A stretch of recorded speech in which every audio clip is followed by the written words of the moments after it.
오늘 우리에게 주시는 하나님 말씀은 창세기 19장 12절에서부터 22절까지의 말씀입니다. 한번 교독하여서 읽어보도록 하겠습니다. 제가 12절부터 읽겠습니다. 그 사람이 롯에게 이르되 이외에 내게 속한 자가 또 있느냐? 내 사위나 자녀나 성 중에 내게 속한 자들을 다 성 밖으로 이끌어내라.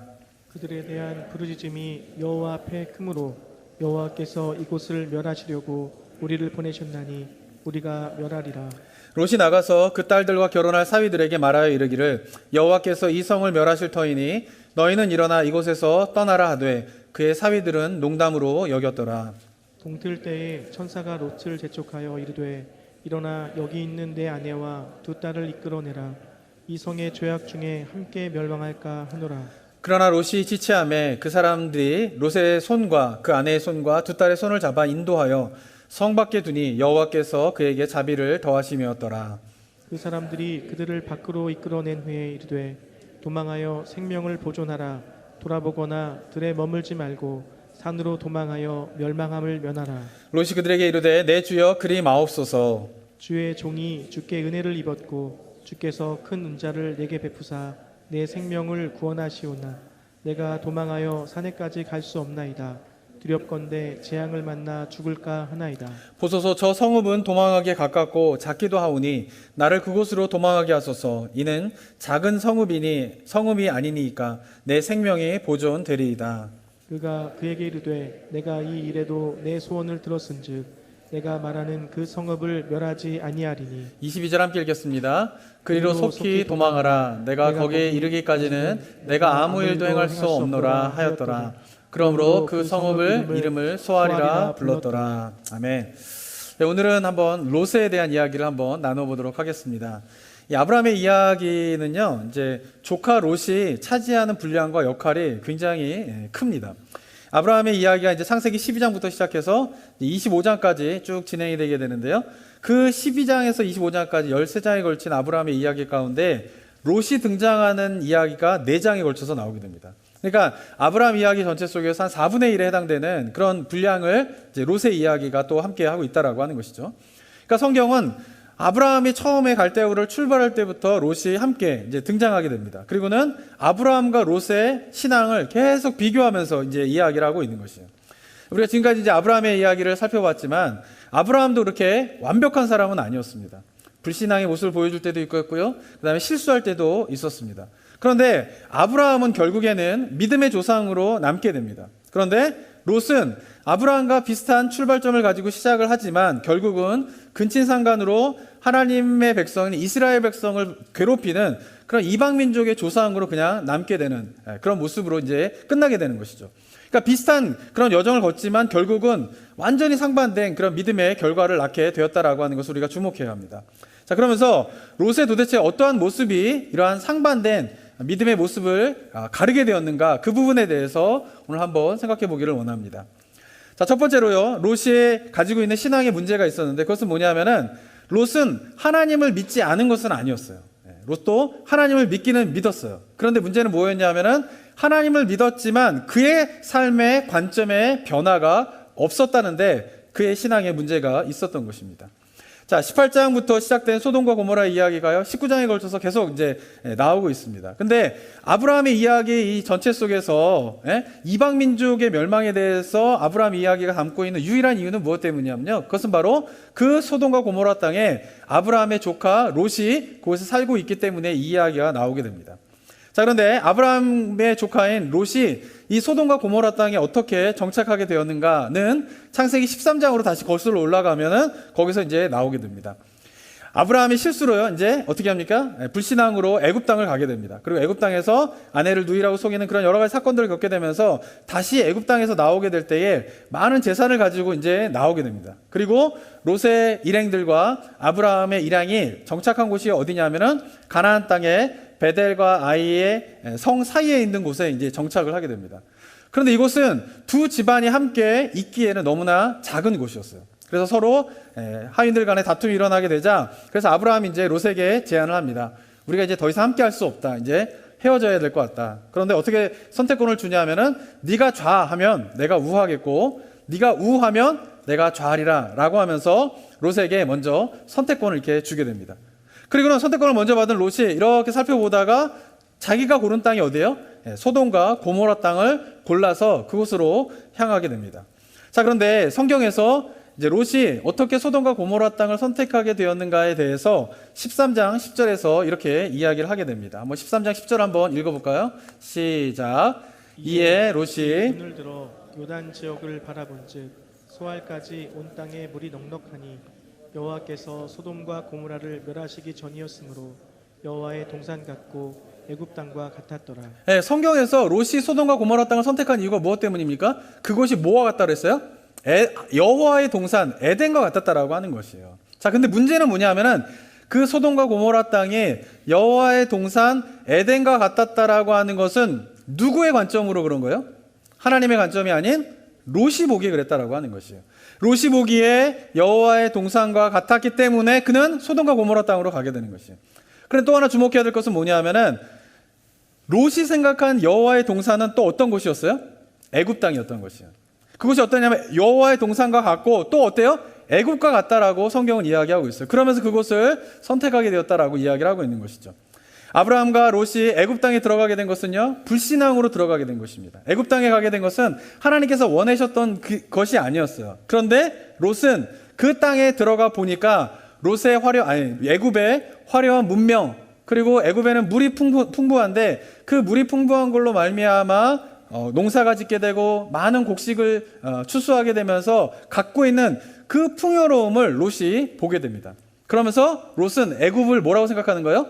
아, 이곳이 여호와의 동산이구나 라고 생각을 했던 것이에요.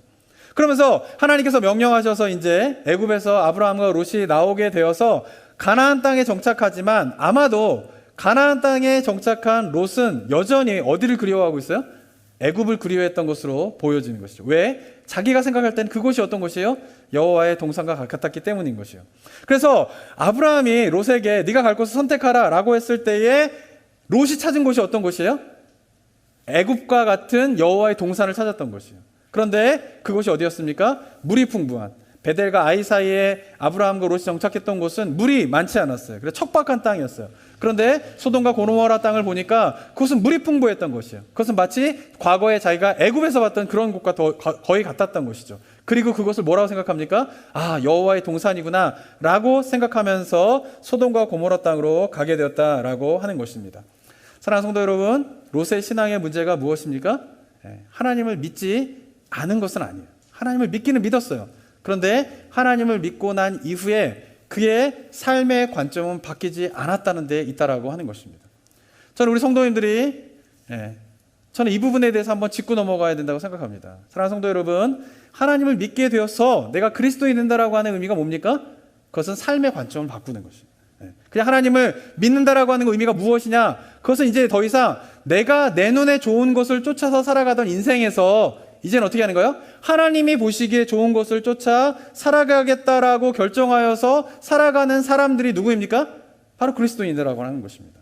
저는 바라기는 여기 있는 모든 성도님들이 우리의 삶의 관점이 달라지게 되기를 원합니다. 그래야 롯과 같은 인생을 살지 않게 된다라고 하는 것이에요. 자, 자신의 눈에 보기에 여호와의 동산과 같았던 소돔과 고모라 지역으로 내려간 롯은요, 아마도 본문을 보게 되면 그곳에서 꽤 성공한 삶을 살았던 것으로 생각할 수가 있습니다. 자, 왜냐하면 지난 시간에 살펴본 19장 1절을 보면 이렇게 기록되어 있는데요. 19장 1절 한번 보겠습니다. 또 한번 읽어볼까요? 시작. 저녁 때에 그 두 천사가 소돔에 이르니 마침 롯이 소돔 성문에 앉아 있다가 그들을 보고 일어나 영접하고 땅에 엎드려 절하며. 네, 1절에서 뭐라고 되어 있냐면 두 천사가 아브라함의 집을 떠나서 소돔으로 들어오게 될 때에 롯이 어디에 앉아 있었다고 되어 있습니까? 성문에 앉아 있다가 두 천사를 맞이하러 나가게 됩니다. 자, 왜 롯이 성문 앞에 앉아 있었을까요? 아마도 더위를 피해서 앉아 있었을 수도 있고요. 여러 가지 이유가 있었을 수도 있습니다. 그런데 아마도 이 성문 앞에 있었던 이유 중에 하나는요, 바로 재판관과 같은 역할을 하기 위하여서 롯이 성문 앞에 앉아 있었다라고 볼 수가 있습니다. 왜냐하면요, 고대의 특별히 도시국가에서 이 성문이라고 하는 것은 단순히 출입을 위한 공간이 아니라요, 여기에는 사람들이 많이 모이는 공간이에요. 사람들이 많이 모이다 보니까 거기서 서로 소식도 전하게 되고요. 그러다 보니까 상거래도 이루어지게 되고요. 그러다 보니까 이 도시의 어떤 중요한 옳고 그름을 판단할 때에 재판장이 열리는 곳이 어디였냐면은 성문 앞이었던 것이요. 근데 그 성문 앞에 롯이 앉아 있었던 이유는 아마도 그러한 옳고 그름에 대한 문제를 판단할 수 있는 정도의 수준의 사회적 지위를 롯이 가지고 있었기 때문에 거기에 앉아 있었다라고 볼 수가 있는 것입니다. 이렇게 생각할 수 있는 또 하나의 이유는 뭐냐면요, 두 천사가 롯의 집에 들어오게 되었을 때에 소돔에 있는 사람들이 다 롯의 집을 애워싸게 됩니다. 그리고는 그 사람들에게 내가 두 딸을 너에게 줄 테니 악한 일을 행하지 말아라 라고 이야기를 합니다. 그럴 때에 그 집을 둘러싼 사람들이 이렇게 대답을 하게 됩니다. 19장 9절을 또 한번 볼까요? 19장 9절 한번 읽겠습니다. 시작. 그들이 이르되 너는 물러나라. 또 이르되 이자가 들어와서 거류하면서 우리의 법관이 되려 하는도다. 이제 우리가 그들보다 너를 더 헤아리라 하고 롯을 밀치며 가까이 가서 그 문을 부수려고 하는지라. 네, 그들의 요구에 두 딸을 내어놓겠다라고 하는 롯의 반응에 대해서 사람들이 뭐라고 이야기합니까? 웃기지 말아라. 네가 왜 우리의 법관이 되려 하느냐라고 이야기를 하고 있는 것이에요. 그냥 이것은 그냥 지나치는 말이 아니라 뭐예요? 실제로 롯이 그 소돔이라고 하는 지역에서 어느 정도의 옳고 그름을 판단할 수 있는 법관과 같은 역할을 할 수 있는 일을 해왔기 때문에 그 지역에 있는 사람들이 롯에게 이렇게 비난을 했다라고 볼 수가 있다라고 하는 것이죠. 사랑하는 성도 여러분, 롯은요 소돔과 고모라 출신이 아니에요. 그 지역의 출신이 외부에서 그 지역으로 이민 온 사람이래요. 그죠? 근데 이민 온 그 땅에서 그가 무엇인가 옳고 그름을 판단할 수 있는 그런 재판관과 같은 수준의 사회적 지위에 올랐다라고 하면 롯의 가족은, 롯은 소돔과 고모라 땅에 들어가서 어떤 삶을 살았을까요? 정말 최선의 삶을 살았을 것이에요. 죽을 뚱말뚱하면서 정말 열심히 살았을 것이에요. 그래서 내가 이 석에 반드시 정착하여서 정말 성공하겠다, 그런 마음으로 열심히 살았을 것이에요. 그러니까 이민자였던 그가 소돔과 고모라 땅에서 그렇게 옳고 그름을 판단할 수 있는 어느 정도의 사회적 지위에 오를 수 있었을 것이라고 생각해 볼 수가 있는 것이죠. 그가 왜 그렇게 열심히 살았을까요? 그가 믿기에는 그곳이 어떤 곳이었어요? 여호와의 동산이라고 믿었기 때문에. 그래서 그는 최선을 다해서 열심히 살았어요. 그런데 문제는 무엇일까요? 그 기준은 누구의 기준인 것이에요? 하나님의 관점이 아닌 바로 롯의 스스로의, 자기가 보기에 여호와의 동산과 같은 그곳에서 그는 정말 미친 듯이 열심히 살았지만 결국 그곳은 어떤 곳이에요? 그가 생각했던 것처럼 여호와의 동산이 아닌 그곳은 죄악이 가득한 죄의 대명사가 된 소돔과 고모라 땅이었다라고 하는 사실을 뒤늦게 깨닫게 되었다라고 하는 것입니다. 저는 우리의 인생이 이렇지 않은가 한번 돌아보기를 원합니다. 세상은요 롯처럼요 열심히 살아갑니다. 아마도 여기 계신 성도님들도요 열심히 살아가실 거예요. 이민자로서 얼마나 열심히 살아가시는지 모르겠어요. 한국에서는요 또 모든 전 국민이 열심히 살아갑니다. 초등학교 때부터요 초등학교 애들이 바빠서요 친구 만날 시간이 없어요. 학원 다니고 뭐 얼마나 열심히 사는지 몰라요. 죄송한 말씀이에요. 저는 대학 다닐 때, 대학교 1학년이, 제가 대학 다닐 때는요 대학교 1학년이 도서관에 오면 선배들한테 혼났어요. 아니 대학교 1학년 때 놀아야지, 도서관에 오면 어떡하냐 막 이러면서 혼났어요. 그래서 대학교 1학년 때 도서관에 도자도 안 갔는데요 요새 대학생들은요 도서관에서 매달려 살아요. 그냥. 열심히 살아요. 근데 문제는 뭘까요? 그 열심히 나의 관점에서 열심히 살아가고 있다라고 하는 것이죠. 자신이 볼 때는 여호와의 동산이라 생각하고 최선을 다하여 살아가지만 그러나 그것이 여호와의 동산이 아니라 소돔과 고모라 땅이었다라고 하는 것을 뒤늦게야 깨닫는 경우가 얼마나 많이 있냐라고 하는 것이죠. 인생을 살다가 나이가 들어서 그것을 깨닫게 되는 경우도 있고요. 어쩌다가 죽음의 문턱에 이르게 되었을 때 비로소 자신이 열심히 살았는데 그것이 여호와의 동산인 줄 알고 열심히 살았는데 아 그것이 소돔과 고모라 땅이었구나 라고 하면서 후회하는 삶을 살아간 사람들이 얼마나 많이 있는지 모릅니다. 지금으로부터 한 10년 전에요. 2011년 10월에 애플의 창업자인 스티브 잡스가 이제 췌장암으로 갑자기 죽게 됩니다. 젊은 나이였고 당시에 애플이 최고의 위치에 있었던 CEO였기 때문에 스티브 잡스의 죽음은 많은 사람들의 안타까움을 이제 하고 애도를 했습니다. 그런데 그 스티브 잡스가 이제 췌장암으로 딱 죽게 되었을 무렵에 그때에 인터넷에서 이제 퍼진 글이 하나가 있어요. 그것이 뭐냐면은 스티브 잡스가 죽기 전에 쓴 유언과 같은 글을 남겼다. 그러면서 그것이 인터넷에 급속도로 쫙 퍼진 적이 있습니다. 그 내용을 한번 보면요. 이렇게 이야기를 합니다. 나는 비즈니스 세상에서 성공의 끝을 보았다. 타인의 눈에 내 인생은 성공의 상징이었다. 하지만 일터를 떠나면 내 삶의 즐거움은 많지 않았다. 결국 부는 내 삶의 일부가 되어버린 하나의 익숙한 사실일 뿐이었다. 지금 병들어 누워 과거의 삶을 회상하는 이 순간 나는 깨닫는다. 정말 자부심 가졌던 사회적 인정과 부는 결국 닥쳐올 죽음 앞에 희미해지고 의미 없어져 간다는 것을. 어둠 속에 나는 생명 연장장치의 녹색 빛과 윙윙거리는 기계음을 보고 들으며 죽음의 신의 숨결이 다가오는 것을 느낄 수 있다. 이제야 깨달았다. 생을 유지할 적당한 부를 쌓았다면 그 이후 우리는 부와 무관한 것을 추구해야 한다는 것을. 그 무엇이 부보다 더 중요하다면, 예를 들어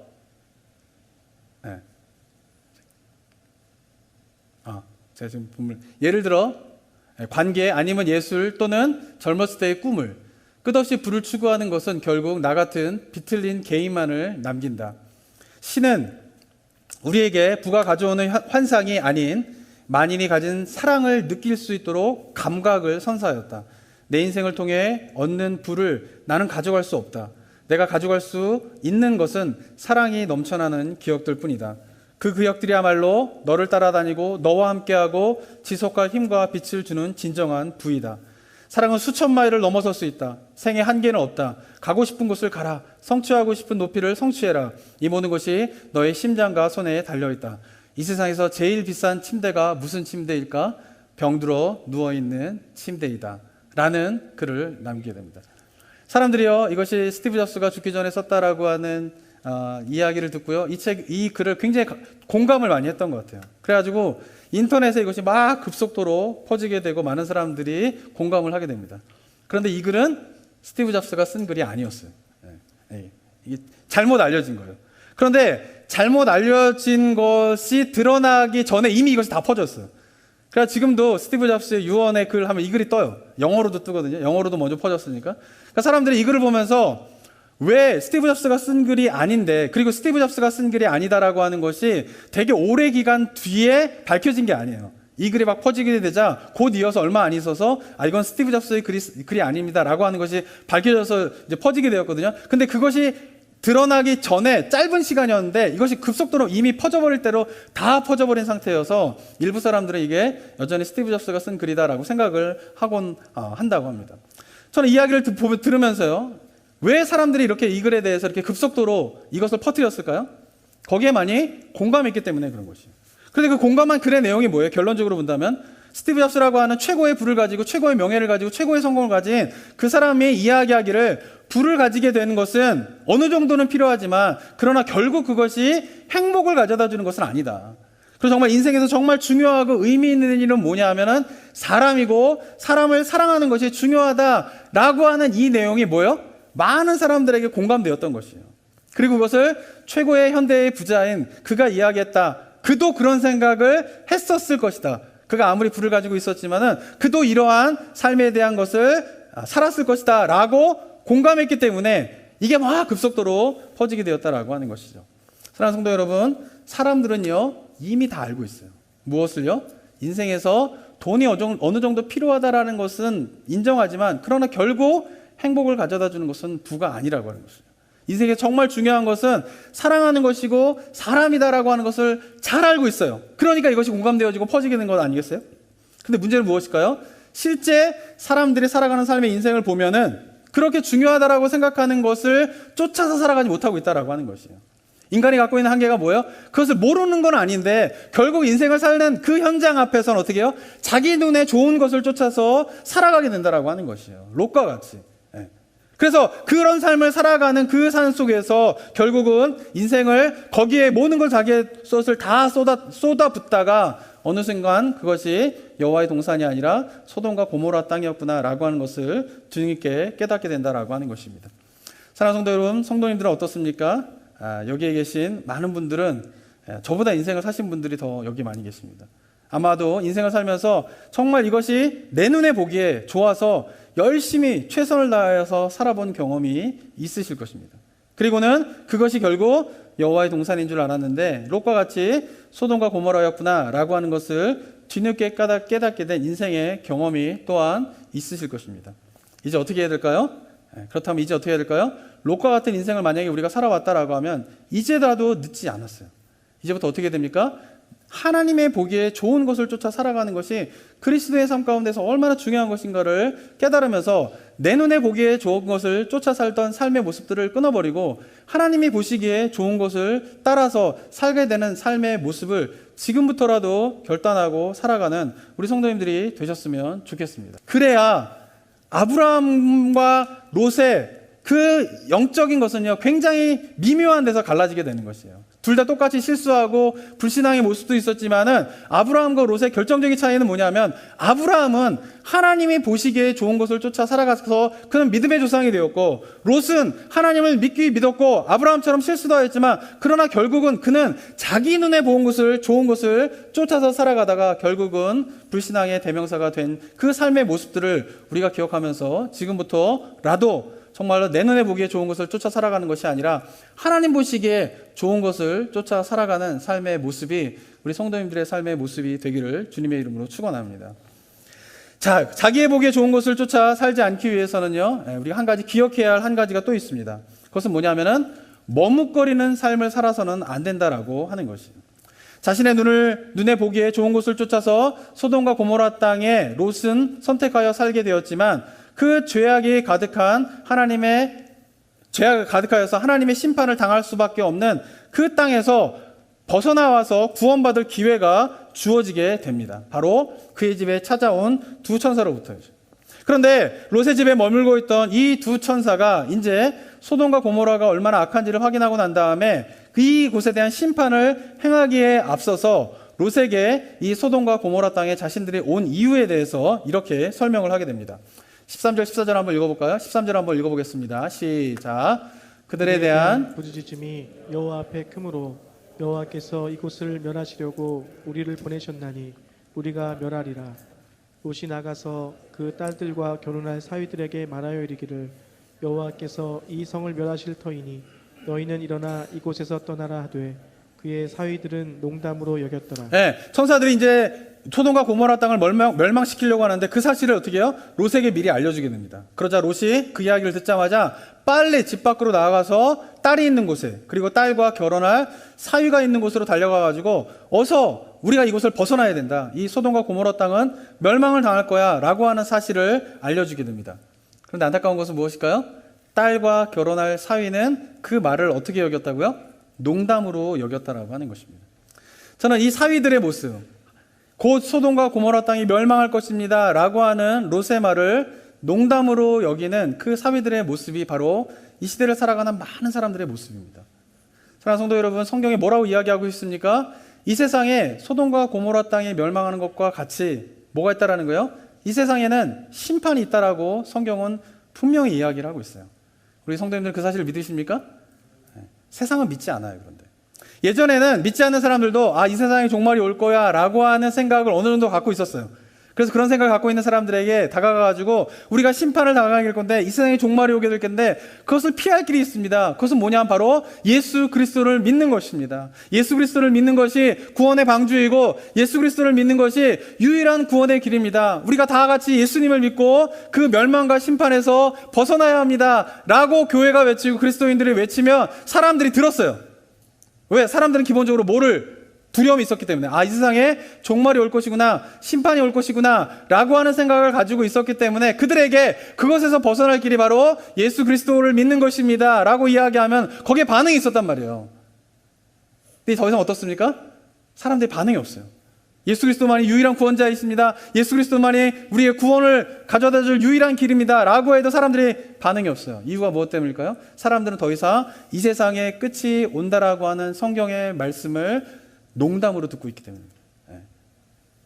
롯의 사위와 같이 이 세상이 종말할 것입니다 라고 하는 이야기를 그들은 농담으로 듣기 때문에 더 이상 예수님의 구원에 대한 메시지를 듣지 않는 가운데 있다라고 하는 것입니다. 우리 성도님들 어떠십니까? 성경에서 이야기하는 이 세상에 종말이 있을 것이다 라고 하는 사실을 믿으십니까? 이 사실을 믿으면서 그날을 소망하면서 그날을 준비하는 삶을 살아가고 계십니까? 여러분, 그리스도인의 삶은 이 세상에 종말이 온다라고 하는 예수님의 말씀을 믿고 그 종말의 때를 준비하며 살아가라고 하는 예수 그리스도의 명령에 순종하면서 살아가는 것이 바로 그리스도인입니다. 그런데 안타까운 것은 교회 안에 있는 많은 성도님들 가운데에도 이 세상에 종말이 올 것이다 라고 하는 이야기를 어떻게 해요? 귀 기울이지 않아요. 예. 그러면서 그날이 올 것이다 라고 하는 것을 준비하며 살아가고 있지 않아요. 만약 우리 성도님들이 그 종말이 올 것이고 그 종말을 준비하며 살아가라고 하는 예수 그리스도의 말씀에 따라 살아가고 있지 않다라고 하면 여러분들도 롯의 사회와 같이 하나님의 말씀을 농담으로 여기시는 거예요. 저는 바라기는 저와 여러분들이 이 세상에 종말이 올 거라고 하는 이 성경의 말씀을 농담으로 여기는 것이 아니라 정말 우리 삶의 중요한 삶의 기준으로 삼고 그날을 준비하며 예배하며 살아가는 은혜가 우리 성도님들 가운데 있게 되기를 소망합니다. 그래야 우리가 롯의 사회와 같은 소돔 고모라의 심판을 같이 당하게 된 그 일을 당하지 않기 때문에 그런 것입니다. 자, 그러나 문제는 딸들과 결혼할 사위들에게만 있는 것이 아니었어요. 15절 16절을 보면 이렇게 기록하고 있습니다. 15절 16절 한번 읽어볼까요? 또 시작. 동틀 때에 천사가 롯을 재촉하여 이르되 일어나 여기 있는 내 아내와 두 딸을 이끌어내라. 이 성의 죄악 중에 함께 멸망할까 하노라. 16절도 읽겠습니다. 시작. 그러나 롯이 지체하매 그 사람들이 롯의 손과 그 아내의 손과 두 딸의 손을 잡아 인도하여 성 밖에 두니 여호와께서 그에게 자비를 더하심이었더라. 네, 천사들이 밤에 롯에게 멸망의 소식을 알려주자 롯은 딸과 사위들에게 가서 그것을 알려줍니다. 그런데 사위들이 롯의 말을 농담으로 듣게 되자 어떻게 됩니까? 롯도 지체를 하게 되는 것이에요. 그래서 동이 터서 이제 소돔과 고모라 땅을 벗어났어야 되는데 여전히 롯의 일행이 그 소돔과 고모라 땅에 머무르게 되자 천사들이 어떻게 해요? 재촉을 하는 거예요. 이렇게 있으면 안 됩니다. 빨리 지금 소돔과 고모라 땅을 벗어나야 됩니다. 이러고 있으면 안 됩니다. 라고 막 재촉을 하는 거예요. 근데 롯이 어떻게 해요? 계속 지체를 하는 거예요. 머뭇거리고 있는 것이요. 그래서 천사들이 어떻게 합니까? 롯의 손을 잡고 아내의 손을 잡고 딸의 손을 잡고 그들을 강제로 어떻게 해요? 강권하여서 성 밖으로 끌어내어서 놔두는 것이에요. 그리고는 여기서 끝난 것이 아닙니다. 라고 중요한 조건 한 가지를 또 이야기를 합니다. 한번 더 17절 한번 읽어볼까요? 17절 읽겠습니다. 시작. 그 사람들이 그들을 밖으로 이끌어낸 후에 이르되 도망하여 생명을 보존하라. 돌아보거나 들에 머물지 말고 산으로 도망하여 멸망함을 면하라. 네, 천사들이 재촉하여서 강권하여서 롯의 일행들을 데리고 성 밖으로 나가게 되었는데 그것으로 소돔과 고모라 땅의 멸망을 피할 수 있는 것이 아닙니다라고 롯에게 이야기를 합니다. 꼭 하셔야 될 일인데 그것은 뭐냐면 이제부터 절대 뒤돌아보지 마시고 그리고 들에 머물지 말고 이곳에 이렇게 들에 머물지 말고 빨리 저 높은 산으로 도망을 가셔야 합니다. 그래야지 소돔과 고모라 땅의 멸망을 피할 수가 있습니다. 라고 천사가 이야기를 합니다. 롯이 이 정도 되었으면 어떻게 해야 될까요? 밥상을 차려가지고 밥숟갈을 떠다가 입에다 먹여주고 있잖아요. 천사가 지금. 그럼 어떻게 해요? 받아먹기만 하면 되는 거예요. 근데 롯이 그렇게 모든 것을 다 하고 다 알려준 천사를 향하여서 18절에 또 이렇게 이야기를 합니다. 18절 또 읽어볼까요? 시작. 롯이 그들에게 이르되 내 주여 그리마옵소서. 19절 또 읽겠습니다. 주의 종이 주께 은혜를 입었고 주께서 큰 인자를 내게 베푸사 내 생명을 구원하시오나 내가 도망하여 산에까지 갈 수 없나이다. 두렵건대 재앙을 만나 죽을까 하나이다. 네, 이제 너희가 밖에 나왔으니까 뒤돌아보지 말고 저 산을 향하여서 도망가십시오 라고 했으면은 빨리 가족들을 일고 도망을 가면 되는데 거기로 가면 되는데 롯의 대답이 뭐예요? 내가 못 가겠다라는 거예요. 네. 왜? 두려워서 내 발이 떨어지질 않습니다. 재앙을 피할 길을 알려주는데 재앙을 당할까봐 두려워서 제가 그 산까지 갈 수가 없습니다. 라고 어떻게 해요? 또 머뭇거리고 지체하는 모습을 보여주고 있다라고 하는 것입니다. 지금 롯의 모습이 어떻습니까? 소돔과 고모라 땅에 대한 멸망의 메시지가 계속 긴급하게 전해지고 이제 눈앞에 목전에 다 오게 되었는데 여전히 롯의 모습은 어떻습니까? 머뭇거리고 지체하는 가운데에 있다라고 하는 것이에요. 롯은요, 하나님께서 이렇게 말씀하시는데 지체하고 있는 것이에요. 머뭇거리고 있는 것이에요. 그것이 뭐예요? 롯의 신앙의 문제였다라고 하는 것입니다. 저는 이 시대에 교회를 다니고 있는 많은 분들의 모습 가운데에 롯과 같이 지체하는 신앙을 하시고 있는 분들이 참 많이 있는 것을 보게 돼요. 사랑하는 성도 여러분, 예수님을 믿기로 했으면 어떻게 해야 됩니까? 자기가 과거에 살던 삶의 모습에서 하나님이 보시기에 아름답지 못한 모습에서 지체하지 말고 떠나셔야 돼요. 그것이 뭐예요? 회심인 거예요. 회심. 회심은 내가 예수님을 믿기 원합니다, 이게 아니에요. 내가 예수님을 믿기 때문에 내가 그동안 살아왔던, 내가 보기에 좋았던 그 삶을 떠나 이제 하나님 보시기에 좋은 삶을 살아가겠습니다 라고 어떻게 해요? 방향을 완전히 돌리는 것이 뭐예요? 회심인 것이에요. 그리고 그렇게 회심한 사람들이 뭐예요?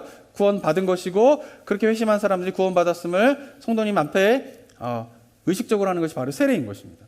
그리고 거기서 또 해야 할 일이 있어요. 거기서 지체 없이 떠났다면 그 다음 해야 할 일이 뭘까요? 바로 하나님께서 부르시는 구원의 산성을 향하여서 우리가 달려나아가야 하는 것이에요. 그런데 롯과 같이 떠나야 할 곳을 떠나지 못하고 머뭇거리고 있고, 지금 구원의 산성을 향해서 달려나가야 할 때 그 달려나가지 못하고 머뭇거리고 지체하는 가운데에서 신앙생활 하시는 분이 얼마나 많이 있는지 몰라요. 교회를 다니긴 다니는데 한 발은 교회에다 두고, 한 발은 과거의 삶에다 두고, 한 발은 교회에다 두고, 한 발은 세상에다 두고, 이리 갈까 저리 갈까 우왕좌왕하면서 머뭇거린 채 10년이고 20년이고 교회 생활을 지나치는 분들이 얼마나 많은지 모릅니다. 제가 목회를 하면서요, 교회에서 가장 안타까운 분들이 이런 분들이에요. 차라리 예수님 믿지 않는 가운데 교회에 오면요, 소망이 있어요. 왜? 예수님 믿으면 되니까. 아직까지 기회가 있어요. 그런데 정말 안타깝고 가장 목회하기에 어려운 분들이 어떤 분이 있어요? 믿기는 믿는 것 같아요. 이분이 안 믿는 건 아니에요, 롯처럼. 그런데 뭐예요? 머뭇거리는 거예요. 떠나야 할 때 떠나지 않아요. 달려나가야 할 때 달려나가지 않아요. 계속 뭐예요? 머뭇거리고 있는 신앙입니다. 사랑하는 성도 여러분, 우리가 이제 우리 앞에 펼쳐져 있는 이 세상은요, 정말 머뭇거리는 신앙으로는 결코 우리가 믿음을 지킬 수 있는 세상이 아니에요. 제가 지금 목회 이제 시작한 지 22년 돼 갑니다. 올해로 22년 됐어요. 20년 동안 제가 목회를 해가면서 느끼는 것이 있어요. 그것이 뭐냐면은 20년 전에 우리 그리스도인들이 직면하고 있는 이 세상의 영적인 상황과 지금 지난 20년 동안의 영적인 상황의 변화를 보면요, 정말 비참할 정도로 20년과 비교할 수 없을 정도로 영적인 상황이 정말 안 좋아요. 이 세상에서 얼마나 지독하게 그리스도인들을 넘어뜨리기 위하여서 집요하게 그리고 교활하게 공격을 하는지 몰라요. 그러니까 이런 것 같아요. 제가 보니까 저도 어렸을 때부터 모태신앙에 신앙생활 해왔지만은, 모태신앙부터 신앙생활 할 때 계속 세상은 안 좋아지죠. 이렇게 안 좋아지죠. 그런데 지난 20년을 돌아보면요, 이렇게 안 좋아지던 데에서 지난 20년 동안 이렇게 안 좋아지는 것 같아요. 그러니까 급속도로 지난 20년을 바라보면은 급속도로 영적인 상황이 너무나 안 좋아지게 되는 것을 보게 돼요. 그러면서, 그런데 문제는 뭐냐면은 그렇게 급속도로 영적인 상황이 안 좋아지고 비참한 상황 가운데에 이르게 되었는데, 그 기간 동안 그리스도인들과 교회는 영적인 상황이 그렇게 비참하게 나빠지고 있다라고 하는 사실을 잘 깨닫지 못해요. 그러면서 어떻게 해요? 머뭇거리는 신앙을 해요. 그러면서 그 머뭇거리는 신앙을 하다가 사단의 공격에, 어둠의 세력의 공격에 다 쓰러져 넘어가는 교회와 그리스도인들이 얼마나 많은지 모른다라고 하는 것입니다. 사랑하는 성도 여러분, 우리가 살고 있는 이 세상은요, 우리가 지금 성경 본문에서 보고 있는 소돔과 고모라 시대보다 더하면 더했지 결코 나은 시대가 아니에요. 영적으로 너무나 비참한 가운데 그 성을 멸망시킬 수밖에 없는 그 영적인 비참한 가운데 있는 그 소돔과 고모라의 시대와 비교할 때에 이 시대가 그 시대와 결코 낫지 않다라고 하는 사실을 우리가 깨달아야 한다라고 하는 것이에요. 만약에 그것을 깨닫는다라고 하면요, 우리가 어떻게 됩니까? 롯처럼 머뭇거리는 신앙을 해서는 안 돼요. 떠나야 할 때 떠나셔야 돼요. 그리고 하나님을 향해 달려나갈 때 달려나가셔야 돼요. 자, 이번 주에 이 설교 준비하면서요, 막 기도하는데 마음이 막 답답했어요. 왜냐하면은 우리 성도님들이 이걸 설교로 이제 제가 전달하면 제가 진짜 탁월한 설교자가여가지고 이런 이야기 막 하면 우리 성도님들이 그렇지. 이제 너무 심각해서 우리가 이제 머뭇거리지 말고 떠나야지, 막 이런 마음을 좀 가지시면 좋을 텐데. 그래서 막 기도했어요. 근데 제 마음 가운데 확신이 없어요, 확신이. 우리 성도님들이 그것을 막 반해가지고 일어나게 될까? 그래서 제가 막 기도했어요, 하나님 앞에. 제발 저한테 탁월한 능력을 달라고. 기도 응답이 됐는지 안 됐는지 모르겠어요. 제 마음을 막 보여드리고 싶어요. 이 세상이 정말, 세상이 얼마나 지금 심각한 상황 가운데 있는지, 그런 가운데서 우리가 더 이상 머뭇거리면서 신앙할 것이 아니라 정말 아브라함과 같이 떠나야 할 때 딱 떠나고 달려나갈 때 딱 달려나가는 그 신앙으로 다시 회복해야 되는 그런 시간 가운데 우리가 있다라고 하는 사실을 우리 성도님들이 좀 깨달았으면 좋겠습니다. 왜냐하면 이 시대가 결코 소돔과 고모라의 시대와 나은 시대가 아니기 때문에 그렇다라고 하는 것이에요.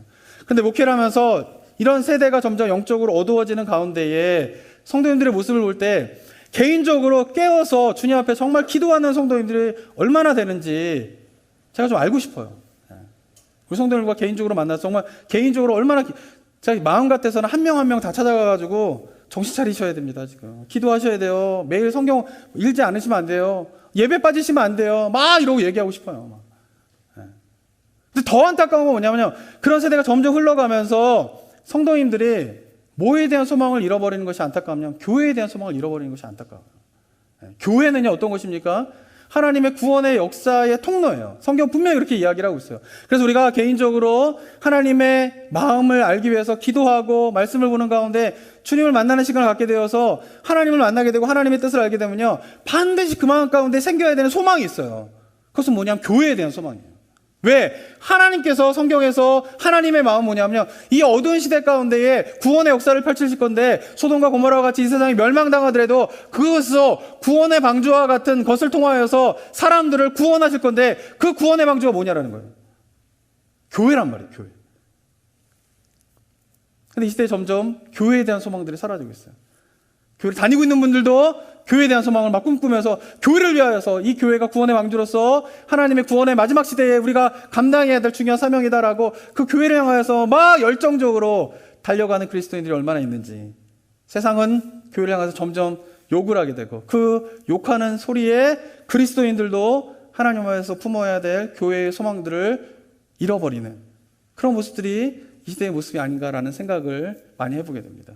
사랑하는 성도 여러분, 우리가 어떤 시대를 살아가고 있는지 우리가 깨어서 일어나셔야 됩니다. 그래서 먼저 어떻게 하셔야 돼요? 일단 기본적으로 예배 절대 빠지시면 안 돼요. 예. 그리고 어떻게 하셔야 돼요? 매일 정해진 시간에 기도하는 시간을 반드시 지키셔야 돼요. 그리고 일주일이면 좀 최소한 1시간, 2시간이라도 성경 묵상하셔야죠. 연구하셔야죠. 기본이에요, 기본. 근데 이 기본도 안 되고 있는 거예요, 지금.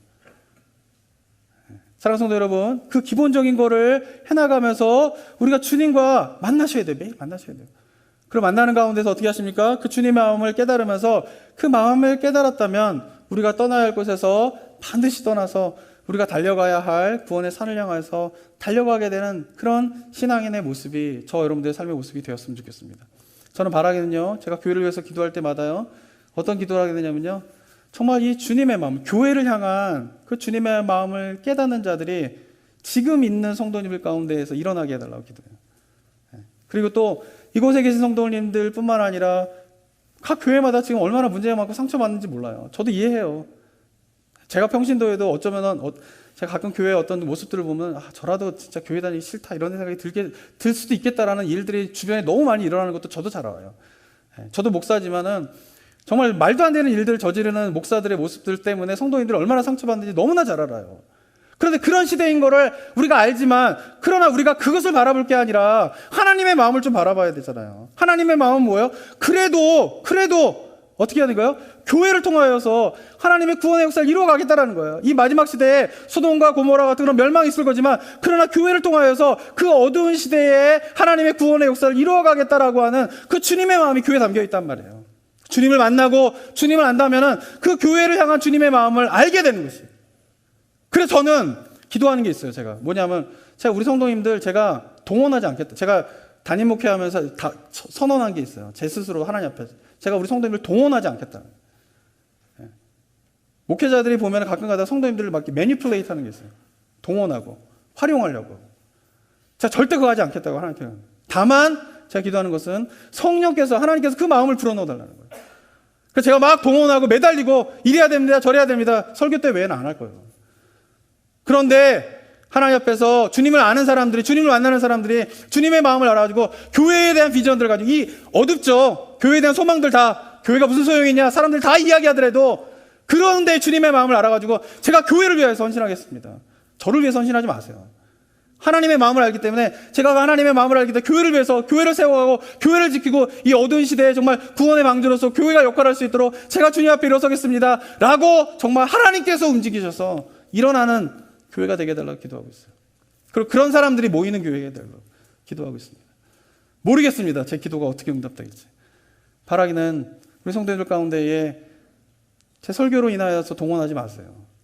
개인적으로 하나님 앞에 기도하시는 가운데에서 주님께서 여러분의 마음 가운데 주시는 주님의 마음을 듣고 깨달고 일어나시기 바랍니다. 그래야 교회가 미래가 있어요.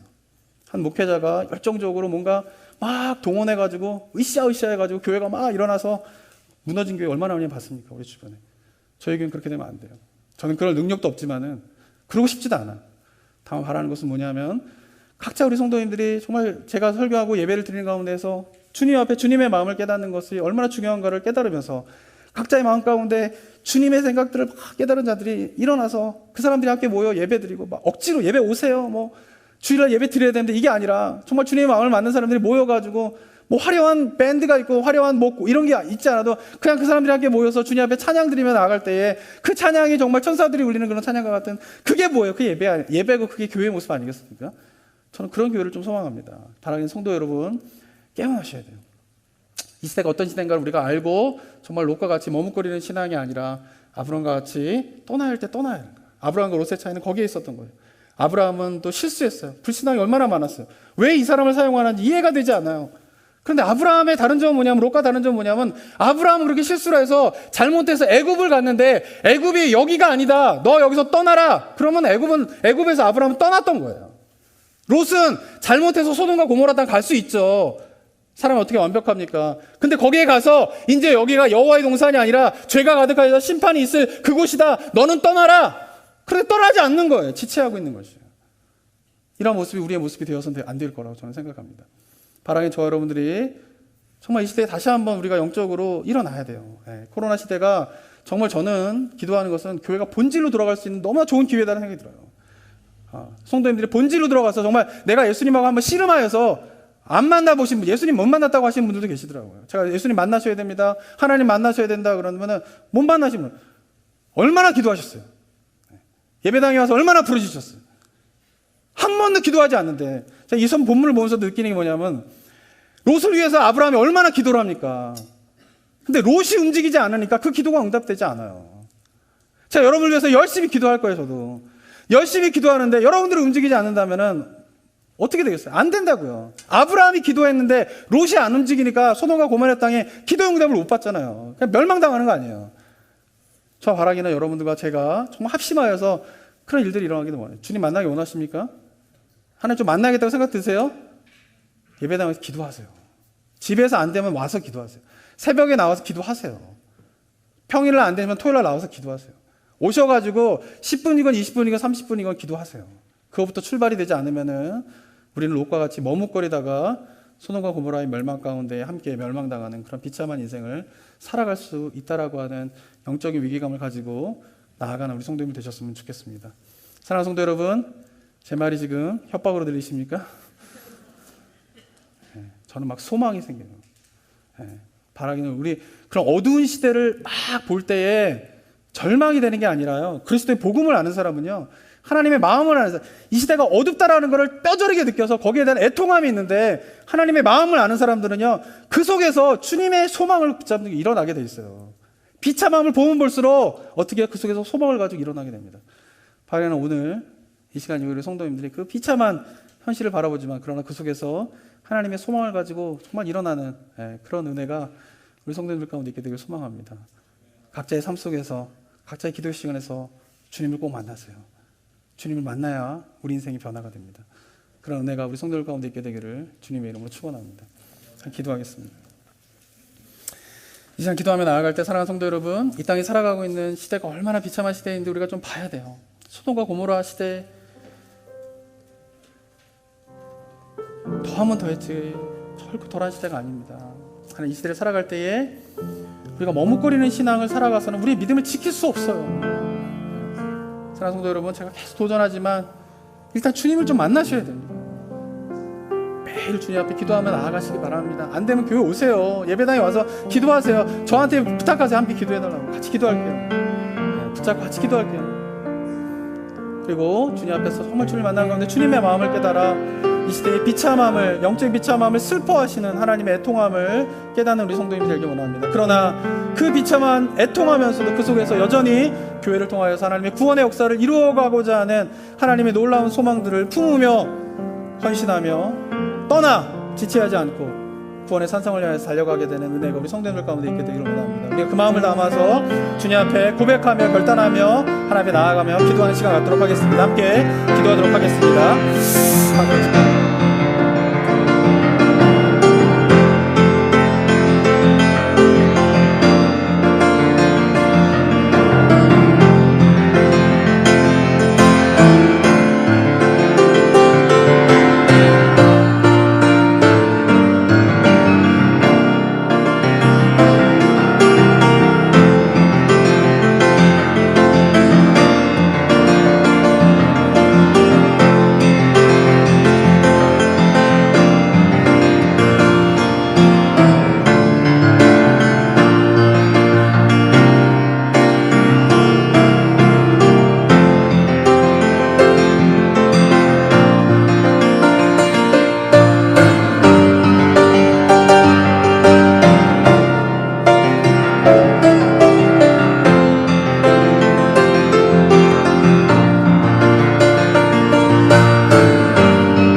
사랑과 은혜가 충만하신 하나님 아버지, 은혜 감사드립니다.